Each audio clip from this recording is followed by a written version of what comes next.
Assalamualaikum warahmatullahi wabarakatuh. Halo semua, kami dari kelompok 5A dan di video kali ini kami akan menerangkan secara singkat mengenai TikTok sebagai media konvergensi berdasarkan artikel yang telah kami susun. Selamat menyaksikan. Sebelum ada TikTok, dulu ada aplikasi namanya Musical.ly. Musical.ly ini dia aplikasi yang khusus untuk membuat konten-konten musik, dubbing, musik video, dan seperti itu. Nah, seiring perjalanan waktu, Musical.ly ini terkenal, banyak yang memakai.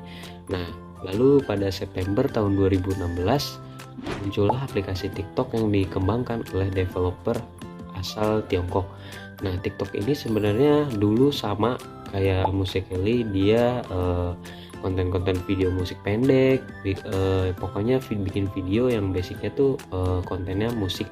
Tapi perkembangannya makin kesini, banyak orang-orang yang menggunakan TikTok ini untuk membuat konten-konten konten apa saja, blogger-blogger, video blogger tentang musik, tentang masakan atau traveling dan lain-lain. Selanjutnya, kita akan membahas bagaimana sih perkembangan TikTok. Sebelumnya, aplikasi TikTok namanya itu bukan TikTok, melainkan adalah Musical.ly yang dirilis pada tahun 2014. Pada tahun 2018, perusahaan asal Cina yaitu ByteDance membeli Musical.ly seharga $1 miliar. Setelah itu, mereka menggabungkan aplikasi Musical.ly ini dengan aplikasi yang sudah mereka punyai, yaitu TikTok. Kemudian aplikasi ini memiliki banyak perubahan. Salah satunya adalah menggunakan TikTok sebagai nama aplikasinya, bukan Musical.ly. Setelah transformasi ini, TikTok tidak hanya berfokus pada listing saja, tetapi menjadi platform tempat mengunggah video kreatif dengan durasi yang pendek. Dengan cepat, platform TikTok mendominasi pasar media sosial karena pertumbuhan penggunanya yang cepat di berbagai negara, terutama di kalangan remaja. TikTok memberikan pengalaman yang menyenangkan kepada para penggunanya lewat unggahan video pendek. Hal inilah yang menjadikan platform TikTok memiliki daya tariknya tersendiri. Assalamualaikum warahmatullahi wabarakatuh. Saya di sini ingin menjelaskan faktor-faktor yang mempengaruhi penggunaan TikTok. Menurut Mulyana, dalam pengguna TikTok terdapat dua faktor, yaitu faktor internal dan faktor eksternal. Yang pertama ada faktor internal. Faktor internal mengacu pada elemen-elemen yang berasal dari dalam diri individu, seperti perasaan mereka. Dan perasaan adalah keadaan spiritual atau peristiwa jiwa yang dirasakan dengan senang atau tidak senang dalam kaitannya dengan peristiwa yang dikenal, yaitu bersifat subjektif. Oleh karena itu, menurut Ahmadi, jika seseorang tidak merasa suka atau tidak senang dengan penggunaan TikTok, kemungkinan besar mereka tidak akan menggunakannya. Yang kedua ada faktor eksternal. Penggunaan TikTok berbagi informasi tentang berbagai peristiwa, seperti berita kapal tenggelam, dengan cara membagikan video kepada pengguna lain dengan cepat. Menurut Nasrullah, informasi memainkan peran penting dalam identitas media sosial. Nah, salah satu bentuk dari perkembangan TikTok yaitu TikTok menawarkan berbagai fitur yang kreatif agar dapat membantu penggunanya membuat konten yang lebih menarik. Nah, ada 8 fitur yang tersedia di TikTok, yaitu filter. Video ini membuat video pengguna terlihat lebih baik dan menarik. Lalu menambahkan musik. Fitur ini agar kreator bisa menambahkan musik ke dalam videonya. Fitur Beautify. Fitur ini dapat mengubah bentuk wajah, warna mata, dan warna kulit. Efek video dan stiker membuat video lebih unik. Nah, berikutnya kalian penasaran gak sih potensi dari perkembangan TikTok di masa depan? Check it out! Nah, potensi dari perkembangan TikTok di masa depan, kami akan membahas terkait ByteDance yang berencana untuk berinvestasi dalam pengembangan TikTok dengan IPO yang diharapkan pada tahun 2021. Studi kasus yang pertama yang akan kita angkat apa sih, Rona? Oke, jadi studi case pertama yaitu kasus viralnya bawa TikTok. Lo tau gak bawa TikTok siapa? Bahwa TikTok itu yang gini gak sih? Betul banget, jadi bahwa TikTok itu pernah menjadi buah perbincangan netizen Indonesia dan pernah menjadi contoh yang menarik perhatian gimana sih seseorang tuh bisa terkenal dengan cepat dan booming di media platform TikTok. Tapi bahwa TikTok itu berasal dari mana? Bahwa TikTok merupakan remaja asal Indonesia yang pernah menjadi salah satu faktor viralnya media platform TikTok dengan membuat video lucu dan tarian menggunakan lagu-lagu populer kayak yang tadi gue contohin. Nah, dengan menghibur netizen Indonesia, membuat konten melejit dan menarik perhatian penonton. Karena selain menghibur, penonton juga dapat mengembangkan bakat dan ide-ide kreatif yang mereka punya. Wah, keren banget nih. Nah, lo tau gak sih, bahkan sekarang ya, Bo tuh menjadi selebgram dan influencer yang dikenal banyak orang. Apalagi di kalangan anak muda kita kayak kita-kita. Salah satu contohnya dia kerja sama dengan influencer apa? Yang jargonnya Asyap, tau gak lo? Atta Halilintar. Betul banget, dia juga bekerja sama dengan influencer dan TikToker ternama seperti Atta Halilintar, Yasmin Gina, Dita Kara, Elesha, dan banyak banget nih dan yang lain-lainnya. Keren banget. Nah, dia bekerja sama untuk menghasilkan video TikTok yang lebih inovatif dan juga menarik. Keren.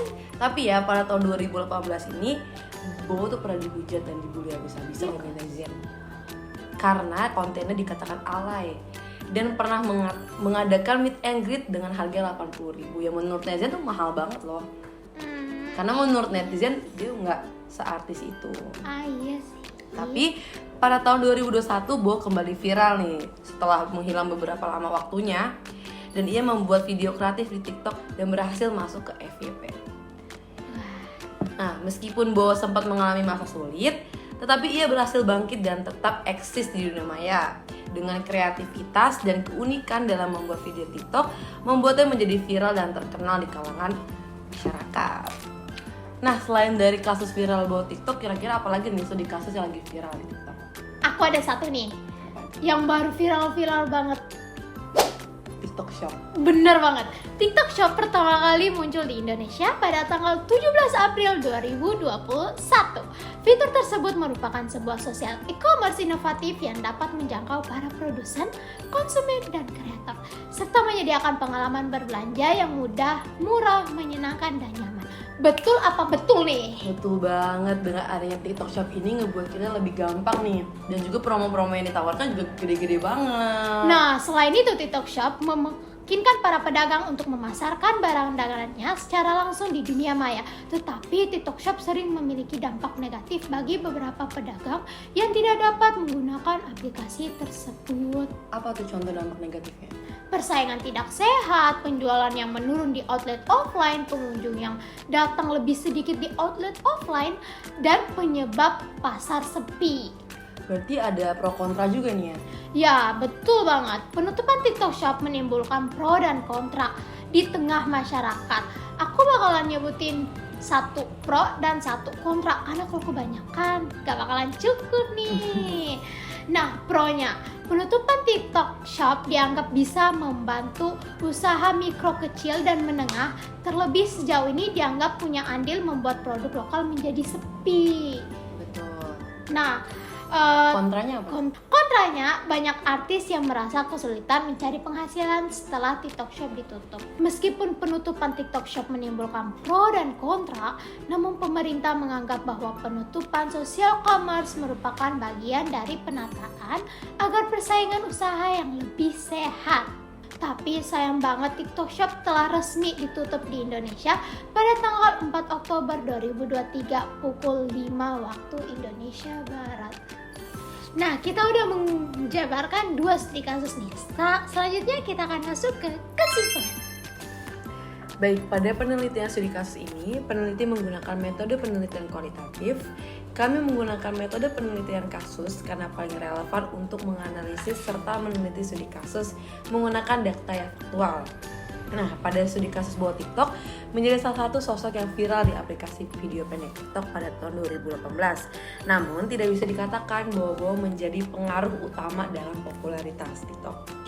TikTok sudah menjadi salah satu media platform yang paling banyak digunakan dan populer di seluruh dunia. Ada 800.000 lebih pengguna TikTok di seluruh dunia. TikTok telah sukses mengakuisisi Musical.ly pada ujung tahun 2019, ditambah lagi dengan adanya lagu-lagu populer. Hal ini membuat aplikasi TikTok semakin viral di kalangan pengguna muda. Nah, pada studi kasus kedua yaitu penutupan TikTok Shop.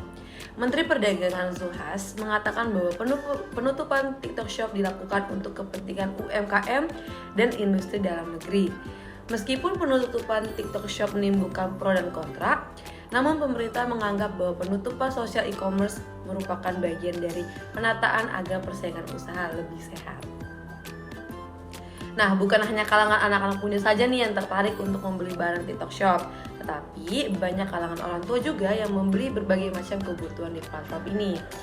Nah, tujuan dari adanya penelitian studi kasus ini adalah untuk mengetahui lebih dalam apa yang menyebabkan media platform ini populer dan apa nih dampaknya bagi masyarakat, serta bagaimana cara masyarakat menyelesaikan masalah tersebut dan menambah pengetahuan mengenai perkembangan media platform ini. Jadi, kita bukan hanya sebagai penonton dan penikmat konten saja nih, tetapi kita juga harus mengerti mengenai media platform yang dianalisis. Wah, keren banget nih. Mungkin itu saja dari kelompok kami. See you, bye-bye.